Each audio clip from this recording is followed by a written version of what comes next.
ನನ್ನ ಮೊರೆಯೊಡನೆ ಕೃತಜ್ಞತಾ ಸ್ತುತಿಯು ನನ್ನ ನಾಲಿಗೆಯ ಮೇಲಿತ್ತು. ಗುರುವಾರ 22 ಮೇ 2025 ಇಸ್ವಿ. ಈ ದಿನದ ವಾಕ್ಯ ಧ್ಯಾನಕ್ಕಾಗಿ ನಾನು ಆರಿಸಿಕೊಂಡಿರುವಂಥ ವೇದ ಭಾಗವು ಯಾಕೋಬನು ಬರೆದ ಪತ್ರಿಕೆ 1ನೇ ಅಧ್ಯಾಯದ 24ನೇ ವಚನ.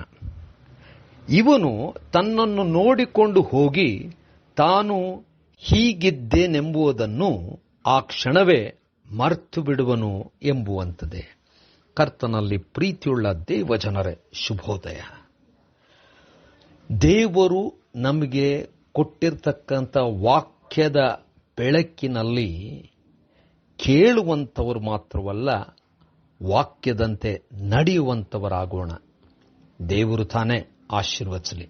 ಕರ್ತನಲ್ಲಿ ಪ್ರಿಯರೇ, ಈ ವಾಕ್ಯ ಧ್ಯಾನ ಮಾಡೋಣ. ಈ ದಿನದ ವಾಕ್ಯ ಧ್ಯಾನದ ಶೀರ್ಷಿಕೆ ವಾಕ್ಯದಂತೆ ನಡೆಯುವುದು. ಕರ್ತನಲ್ಲಿ ಪ್ರಿಯರೇ, ಯಾಕೋಬನು ಬಹಳ ಸ್ಪಷ್ಟವಾಗಿ ನಂಬಿಕೆಯಲ್ಲಿ ಇರುವಂಥವನು ಅನೇಕ ವಿಧದಲ್ಲಿ ಪರೀಕ್ಷೆಗಳನ್ನು ಅನುಭವಿಸಿ ಮುಂದೆ ಸಾಗಬೇಕು. ನಂಬಿಕೆಯ ಜೀವನದಲ್ಲಿ ಹಲವಾರು ಸವಾಲುಗಳು ಇರುವಂಥದ್ದು ಹೌದು. ಪ್ರತ್ಯೇಕವಾಗಿ ಯಾಕೋಬನು ವಾಕ್ಯ ಕೇಳುವವರು ಮತ್ತು ವಾಕ್ಯದಂತೆ ನಡೆಯುವವರ ವಿಚಾರವಾಗಿ ಇಲ್ಲಿ ಹೇಳುವಂಥವನಾಗಿದ್ದಾನೆ.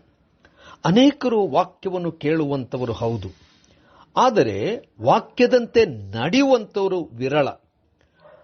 ಯಾಕೋಬನು ಬಹಳ ಸ್ಪಷ್ಟವಾಗಿ ಒಂದು ಉದಾಹರಣೆ ಮೂಲಕವಾಗಿ ನಮಗೆ ಎಚ್ಚರಿಕೆಯನ್ನು ನೀಡುತ್ತಿದ್ದಾನೆ.